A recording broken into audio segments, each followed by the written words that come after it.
Hello and welcome, Starlings, to the Sunshine State of Mind, episode 3. I am your host, Vanessa Montgomery.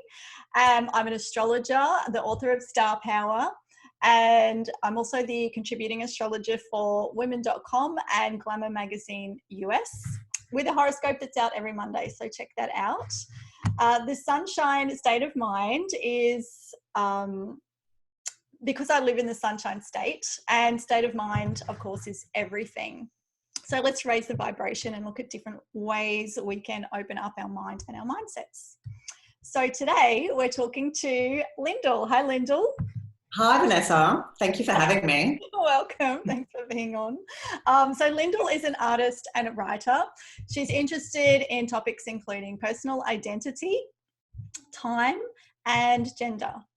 She's had solo exhibitions in Melbourne, Australia, New York, Berlin, and Stockholm, currently based in Berlin, actually. She's recently published a book with painter Tony Clark called Ephemerality, All is Very Well, Portraits of Roland S. Howard. And Lyndal has held lecturing positions at universities including Monash, RMIT, and the Victorian College of the Arts, which are all fantastic creative universities in Melbourne, Australia, especially RMIT. And she's also taught including professional practice, which is really what we're looking into today for artists. You can find her at lyndalwalker.com. So I'm thinking, how artists are coping with the lockdown experience and how their experience can help us going forward. Because I know I have to stay home by myself and be creative, said no artist ever. So Lyndal, galleries and other places art is experience were amongst the first institutions shut down due to COVID-19. How do you think artists are coping with the lockdown? Well, it does depend quite a lot on where you are. Well, no, it doesn't depend a lot, but it depends somewhat on where you are in terms of the kind of financial assistance that artists are getting. And so I live in Berlin, and artists have received 5,000 euros into their accounts already as support and acknowledgement that, wow. People's finances are affected. And, that certainly isn't the case in Australia, and people are fighting really hard to, get some kind of industry support from the government. So, that is definitely a factor. But I think generally, artists are coping pretty well because, like you said, no artist ever said, I don't want to spend time by myself doing creative things. So we are pretty well sort of set up. We're pretty used to often, lots of artists work from home, and if they don't work from home all the time, they have worked from home, and they're certainly used to being self-directed. So I think we're kind of coping pretty well with those aspects. But I think that there are other aspects of the way that artists are in the world that are really helpful in this period. And so one of those things is that we have pretty uncertain career trajectories a lot of the time. We don't tend to, you don't get promotions, you don't earn more money in some kind of consistent way. You really have pretty, you have quite a lot of uncertainty in your, career, in terms of that sort of outside feedback that you might be getting from the world. You might have a really great year and think, I'm on a roll, and it's like, that's just not kind of how an art career works. So I think that this sort of uncertainty that we're in, and when we don't know what we're going to be doing next, and we don't know what life is going to look like next, I feel like artists are pretty well set up for that. And, so much of that has just sort of got to do with being able to sort of sit in the uncertainty, which, it's not always easy, but being able to give up the control and know that next year might be really different to this year. Well, that's interesting. What stands out is uncertainty as well as self-directed. And I'm really quite sensitive to words. I'll just say, I missed this bit. Lyndal is 5 planets in Gemini. Words are very important. 8 planets in air, very air dominant. So opposite of me being Sagittarius, and we're the communication cusp, knowledge cusp. Words are so important. And I've noticed that a lot of people are saying in these uncertain times, but you know what? Times have never been certain. They're always uncertain. And I think as an artist, as astrologers, we, you know, it's quite similar. We sit at home and everything's online, and I love my own space to work things out. But I don't think things are uncertain because I'm self-directed. You know, it's like being open to the magic that can come. I personally would rather than, I mean, it's different types of people. If you have everything in Taurus, this is probably not your time because you want to know what the plan is. Gemini, so much Gemini, it's so mutable. You know, this is probably sort of exciting, or you can work with it. I can work with it with all the mutable Sagittarius. So that's something to keep in mind astrologically. But yeah, do you see times as uncertain? Is that even a mindset for you? Because it's normal. It's just, well, I mean, I think it's just time. And I think, and it is mutable. And I mean, I think this situation is definitely teaching us to go with the flow.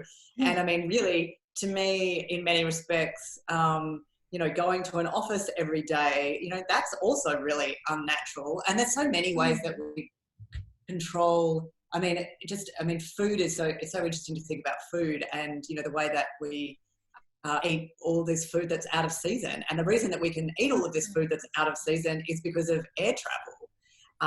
And massive greenhouses, massive industrialized farming. And I mean, I know this is like right off topic, but that's like, that is unnatural. That's not normal. And so, I mean, actually the predictability, of the seasons and of time. I mean, I certainly think about time a lot.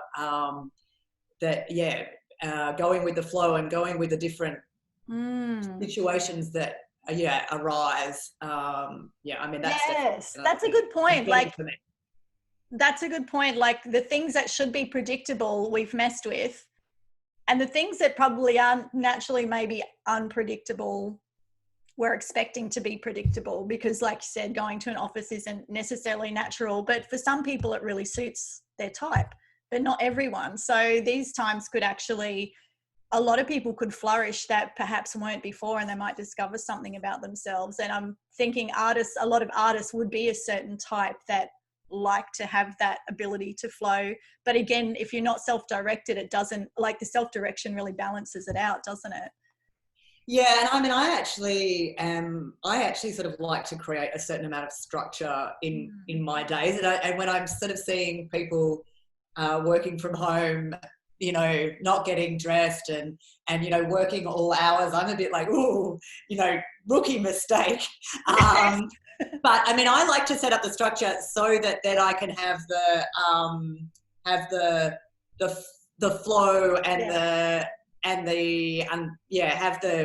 have the magic happen, because I'm not working madly to a last minute deadline because I was kind of, I don't know, well, in my case, reading books all the time. But so I actually kind of like to impose a bit of structure in order for the magic to happen. Which, and if people are really sort of struggling with the lack of structure, then, you can kind of set up that structure. And because one of the things that happens to a lot of artists is that you end up working all the time. Yeah. And, that's not a good thing either. And so sometimes, setting up some structure can help you make sure that you do still give yourself, recreation time. So you'll really work to like times, like once you get to a certain time, you're like, I need to get this finished by here, and then you respect that. Well, I mean, it's more like the way I structure my day. So I work, it's not 9 to 5, but it's, I mean, depending on the seasons and stuff, I always make a point of leaving the house. Even though I'm working at home. In the morning or? In the morning, in the morning. And because what I find is if I haven't left the house in the morning, in the afternoon, I'm sort of, I've developed agoraphobia by the end of the day.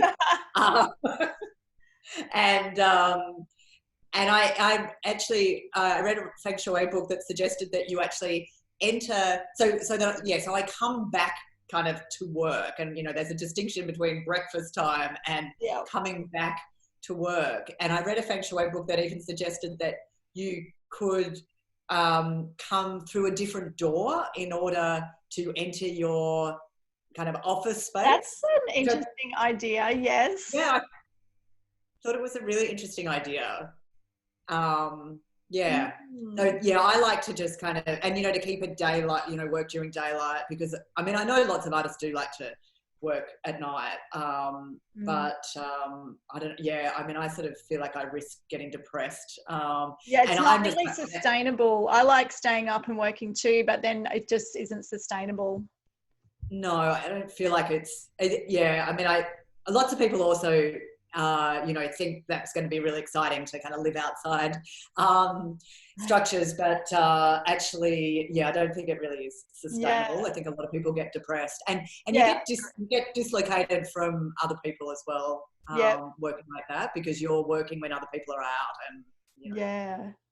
And I think it's interesting, I'll just take it to the chart, like birth charts. The 6th house is all about routine, and the sign on the cuffs kind of shows what you need to do daily just to kind of keep yourself steady. And if you have an air sign on there, you need to talk to someone. Like you need to check in. So if it's Gemini on that cusp, you just need a quick chat. If it's Libra, you need that one-on-one. If it's Aquarius, maybe a group chat, group Zoom, or just sort of the sort of topics that you're on. If it's fire, you probably have to get out and go for a run and get the energy out. Everyone's got their own way, but I do think what you're saying with, again, just sort of structuring the day to suit yourself. I love your rookie mistake of don't just slouch around every day for, it could be months. It could be months, and an artist's life is for life. So you can't really live like that.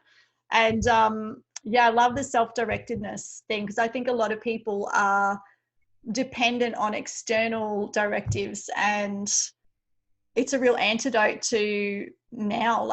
You could give yourself a holiday. Okay, I'm going to have a few weeks. Really could do with it. Months, probably not. So what are you going to do? Give yourself a directive and then start to break it down, like Lyndal said, and start to create your day. And it's interesting, there's that book, The Artist's Way. This could be seen as the artist's way, and in a really positive way. And that mindset of is it uncertain times? Stop saying that to yourself. It's just the times, and it's whatever you want it to be, which is again a creative person's outlook.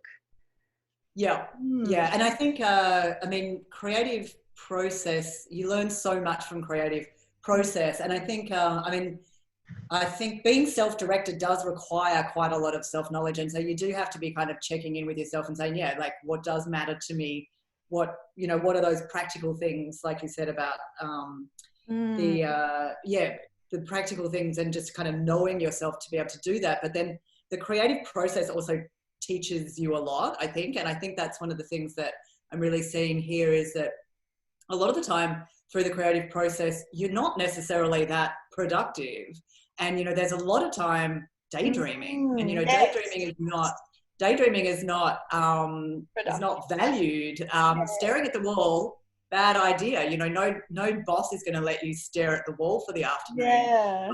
But, the reality of being an artist is that there is a lot of that time, and there's also a lot of time that isn't productive, but that might be really valuable and really necessary. And I think that this time, it's really interesting to think about this time in those ways, that we're not, for example, as an artist, as a writer, you write, you do all this writing, and then so much of that never,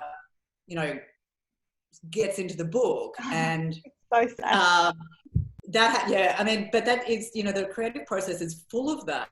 And it's the same, if you're a painter, you end up painting over large parts, you do photo shoots that, or film shoots, months of work sometimes ends up on the cutting room floor. Yes. And that can be, really kind of horrible. It's not like, we love that experience, but it's a practical reality that we're not always productive in this kind of workplace environment sort of way, and that those things have enormous value and it's worthwhile time. It's just not, not how a boss or, how industrial capitalism kind of values time.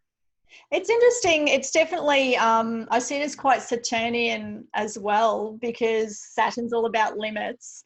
And to make something, like my philosophy with the writing, I mean, I've got so much Sagittarius, more is more, but I'll overwrite.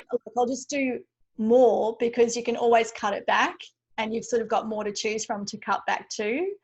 The second book that I've just handed the manuscript in, huge amounts have gotten cut out, and I remember staying up nights, not letting myself go to bed until I got to the end of certain things, and there's bits of that have just been swiped out. But it's like Saturn, you kind of have to limit and cut things to make it possible anyway, and Saturn's all about the steps you take to get there. So I guess for the artists, even doing those things, they're part of the creative process and part of the journey to get to the thing that does make it, isn't it?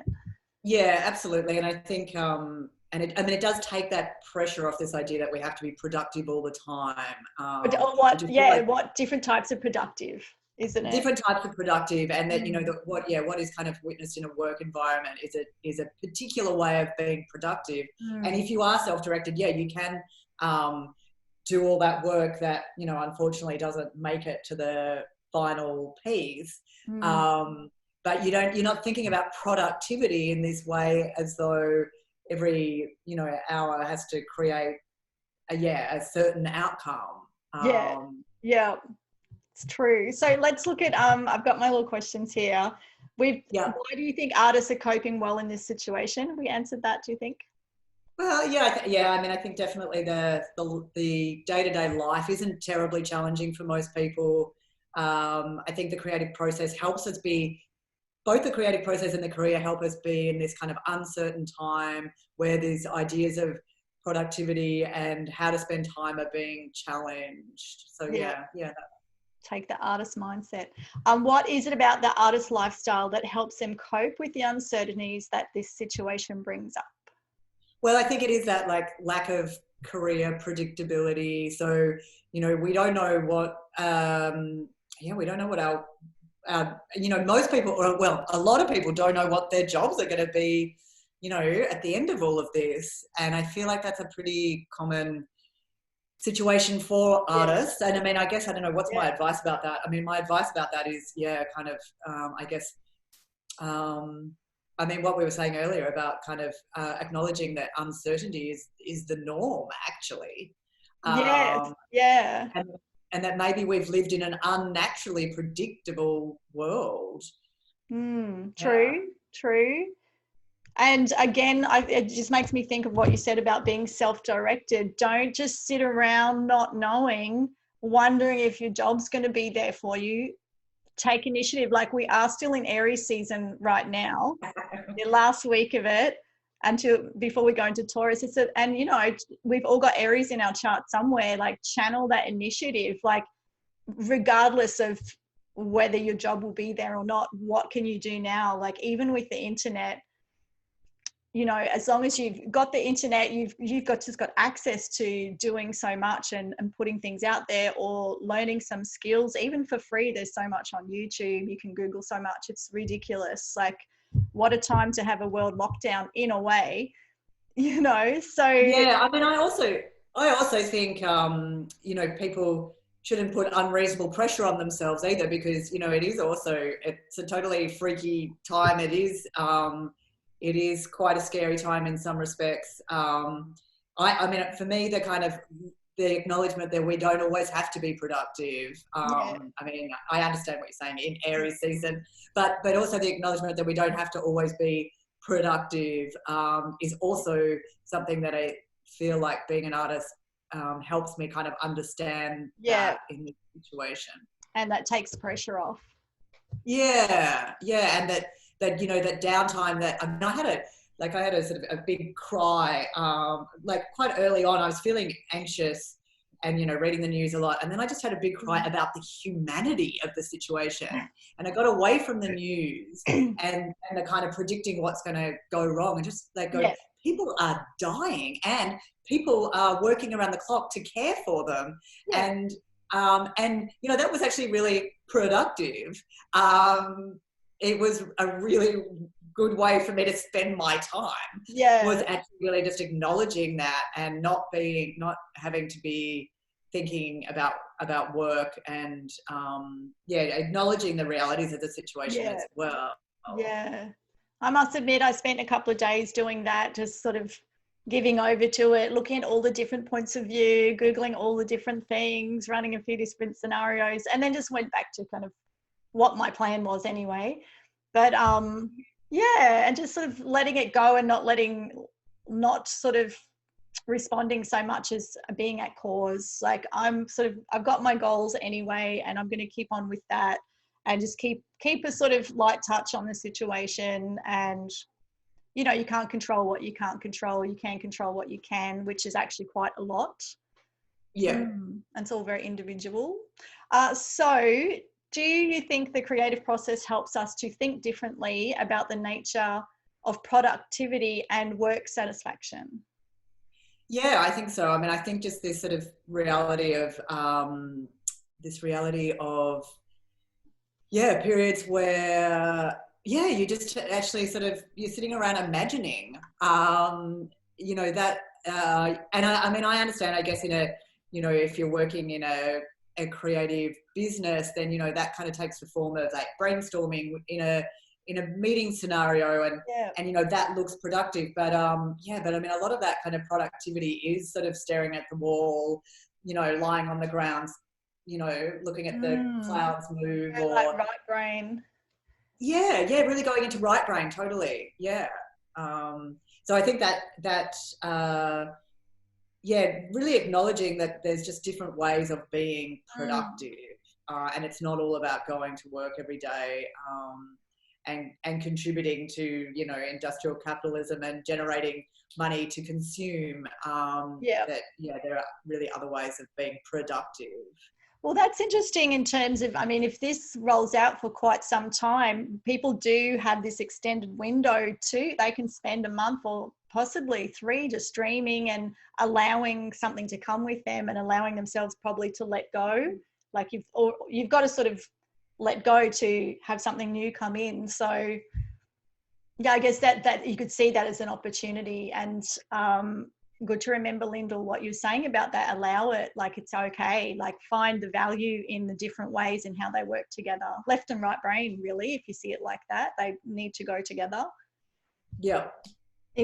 Usually at different times, isn't it? A bit of time to that, a bit of time to that.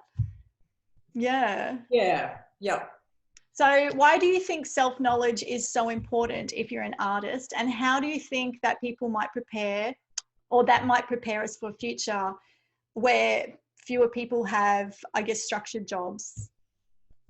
Well, I think that you have to be, well, I think as an artist, you are always thinking about, you know, what you're really interested in, what you're really passionate about.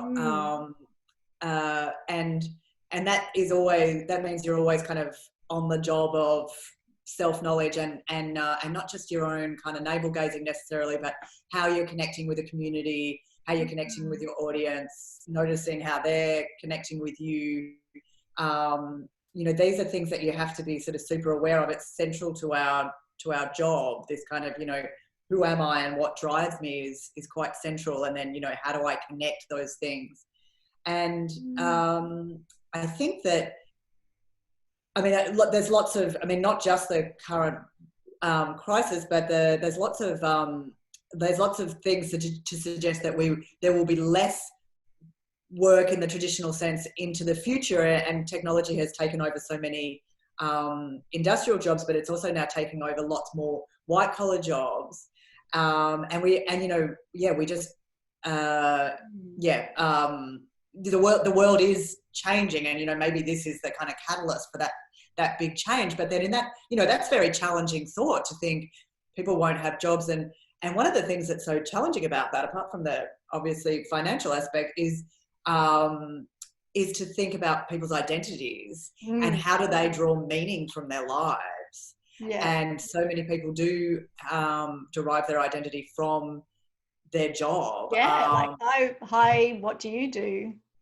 Yeah. Hi, what do you do? Actually, it's really interesting. So living in Berlin, that was one of the things that somebody, I guess, somebody told me really early on is you don't ask people what they do.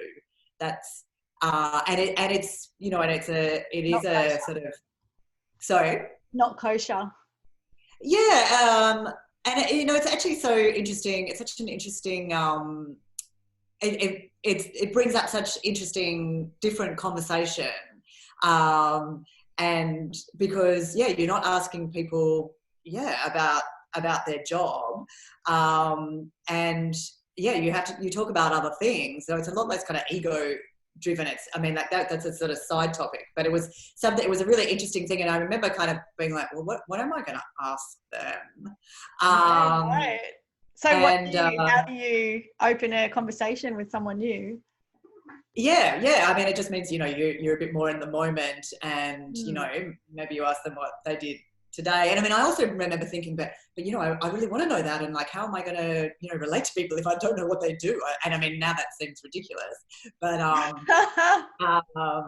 you can, it means you can have a kind of, spend a whole evening with somebody and never know what their job is. It's actually really great. But in terms of, how are we going to derive meaning from our lives? And If we don't, identity, it's huge. yeah. Hmm. Yeah, so I do think that artists have to be really kind of on their toes about what the kind of meaning where the meaning comes from. That is something that I think will be really useful into the future. And I guess also, that just the big factor of not necessarily having a lot of outside support and this is sort of central to the differences between kind of how governments are responding with financial help for artists, and if you're really so some governments give a lot of kudos and credit to artists and others don't. Yeah. But mainly in a kind of employment situation, a work situation, you're getting your feedback from an outside source, and they're helping you direct your day and your life and your self-esteem.